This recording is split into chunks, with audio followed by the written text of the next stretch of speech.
Supreme court ਦੇ senior ਵਕੀਲ couple symbol ਨੇ ਘੁਮਾਈ ਰਾਘਵ ਚੱਡੇ ਦੀ ਪੰਬੀਰੀ। ਨਮਸਕਾਰ, ਤੁਸੀਂ ਦੇਖ ਰਹੇ ਹੋ BBC ਇੰਟਰਨੈਸ਼ਨਲ ਰੇਡੀਓ। ਪੇਸ਼ ਹੈ ਸਿਆਸੀ ਚੀਰਫਾੜ। ਗੱਲ ਧਿਆਨ ਦੇਣ ਵਾਲੀ ਹੈ, ਗੱਲ ਟੈਕਨੀਕ ਵਾਲੀ ਹੈ, ਇਸ ਲਈ ਜਰਾ ਕੰਨ ਖੋਲ ਕੇ ਸੁਣਿਓ। ਆਮ ਆਦਮੀ ਪਾਰਟੀ ਦੇ 7 MP ਰਾਤੋਂ ਰਾਤ ਭਾਜਪਾ ਦਾ ਪੱਲਾ ਫੜ ਲੈਂਦੇ ਨੇ, ਦਲੀਲ ਦਿੰਦੇ ਨੇ ਕਿ ਅਸੀਂ ਪਾਰਟੀ ਨੂੰ ਮਰਜ ਕਰ ਦਿੱਤਾ ਹੈ। ਪਰ ਚੱਡਾ ਜੀ ਗਦਾਰੀ ਕਰਨ ਵਾਲਾ ਕਦੇ ਨਾ ਕਦੇ ਕਿਤੇ ਨਾ ਕਿਤੇ ਕੋਈ ਨਾ ਕੋਈ ਅਜਿਹੀ ਗਲਤੀ ਕਰ ਹੀ ਜਾਂਦਾ ਜੋ ਕਾਨੂੰਨ ਦੀਆਂ ਨਜ਼ਰਾਂ ਵਿੱਚ ਫੜੀ ਜਾਂਦੀ ਹੈ।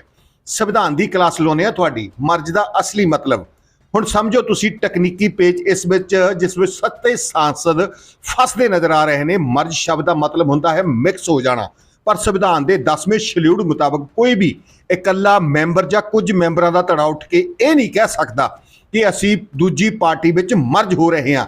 ਜੇ ਇੰਨਾ ਹੀ ਸੌਖਾ ਹੁੰਦਾ ਤਾਂ ਲੋਕਤੰਤਰ ਤਾਂ ਮੰਡੀ ਬਣ ਜਾਂਦਾ।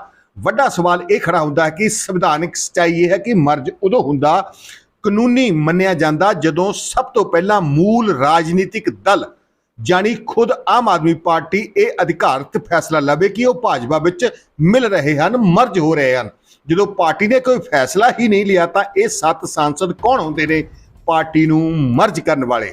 ਤਾਂ ਫਿਰ ਨਤੀਜਾ ਸਾਫ਼ ਹੈ ਕਿ ਇਹਨਾਂ 7 ਸਾਂਸਦਾਂ ਦਾ ਆਪਣੀ ਮਰਜ਼ੀ ਨਾਲ ਭਾਜਪਾ 'ਚ ਜਾਣਾ ਮਰਜ ਨਹੀਂ, ਸਗੋਂ ਸਿੱਧੀ ਦਲ ਬਦਲੀ ਹੈ। ਇਹ ਕਦਮ ਗੈਰ ਸੰਵਿਧਾਨਿਕ ਹੈ। ਜੇਕਰ ਤੁਹਾਨੂੰ ਯਕੀਨ ਨਹੀਂ ਆਉਂਦਾ ਤਾਂ ਸੁਪਰੀਮ ਕੋਰਟ ਦੇ ਸੀਨੀਅਰ ਵਕੀਲ ਤੇ ਰਾਜ ਸਭਾ ਮੈਂਬਰਾਂ ਦੀਆਂ ਦਲੀਲਾਂ ਸੁਣ ਲਓ, ਜੋ ਚੀਖ ਕੇ ਕਹਿ ਰਹੇ ਨੇ ਕਿ ਤੁਹਾਨੂੰ ਕਾਨੂੰਨ ਦੀਆਂ ਨਜ਼ਰਾਂ ਵਿੱਚ ਇਹ ਗਦਾਰੀ ਤੋਂ ਵੱਧ ਕੁਝ ਨਹੀਂ ਹੈ। ਹੁਣ ਦੇਖਣਾ ਇਹ ਹੋਵੇਗਾ ਕਿ ਸੰਵਿਧਾਨ ਦੀ ਚੌਖੜ ਤੇ ਇਹਨਾਂ 7 ਸਾਂਸਦਾਂ ਦੀ ਕੁਰਸੀ ਬਚਦੀ ਹੈ ਜਾਂ ਫਿਰ ਮਰਜ ਦਾ ਡਰਾਮਾ ਇਹਨਾਂ ਦੀ ਸਿਆਸੀ ਪਾਰੀ ਦਾ ਅੰਤ ਕਰੇਗਾ। ਚੱਡਾ ਜੀ ਜਵਾਬ ਤਾਂ ਦੇਣਾ ਪਏਗਾ। ਆਓ ਸੁਣਦੇ ਹਾਂ ਸੀਨੀਅਰ ਵਕੀਲ ਕਪਲ ਸਿੰਬਲ ਨੂੰ।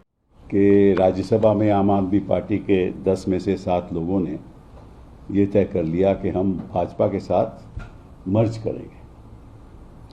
अब शायद ना भाजपा को और ना इन 7 लोगों को संविधान की ज़्यादा समझ तो मुझे लगती नहीं, क्योंकि इनको खुद नहीं पता होगा कि मर्जर का मतलब क्या है। इतना इनको पता है कि किस तरह से किसी को खरीदना है, किस तरह से लोभ देना है, इस पे तो उनकी पूरी जानकारी है। लेकिन संविधान के मुताबिक ये सही है या गलत है, असंवैधानिक है या नहीं, मैं समझता हूँ कि ना इनको मालूम है, ना भाजपा को मालूम है, ना उन लोगों को जो इसमें सहमति देंगे। अब मैं आपको मर्जर की बात बता दूं। पहले तो आपको मालूम है कि हिंदुस्तान में 1985 में 10th शेड्यूल लागू हुआ। इसलिए लागू हुआ कि एक दल से लोग दूसरी दल में जा रहे थे और फिर वहाँ पद ले रहे थे।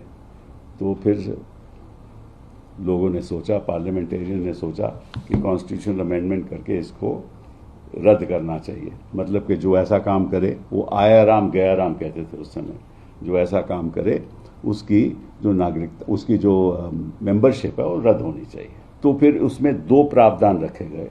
एक तो अगर पार्टी स्प्लिट करती है, मतलब कि अगर मेरे 99 लोग हैं कोई भी पार्टी के, और उसमें 1/3 ये तय कर लें कि हम अलग होने जा रहे हैं, तो वो अलग हो सकते हैं, लेकिन 1/3 होने चाहिए।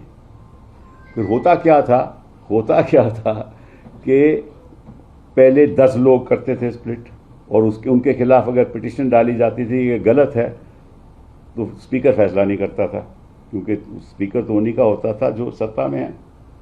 फिर 10 लोग और स्प्लिट करते थे, फिर 20 हो जाते थे, फिर भी 33 नहीं होते, फिर भी स्पीकर फैसला नहीं करता था, फिर 13 और हो जाते थे, फिर स्पीकर कहता था ठीक है। तो ये मामला चलता रहा, और फिर मेंबर ऑफ पार्लियामेंट सरकारों ने सोचा था ये बिल्कुल गलत हो रहा है, मतलब कि उस समय इसको डिस्क्वालीफाई होना चाहिए, और फिर सुप्रीम कोर्ट की जजमेंट आ गई। तो जो 1/3 का जो प्रावधान था स्प्लिट का, वो रद्द कर दिया, उसको निकाल दिया 10th शेड्यूल से। अब एक और रह गया मर्जर का। अब मर्जर का क्या मतलब है आपको मालूम है?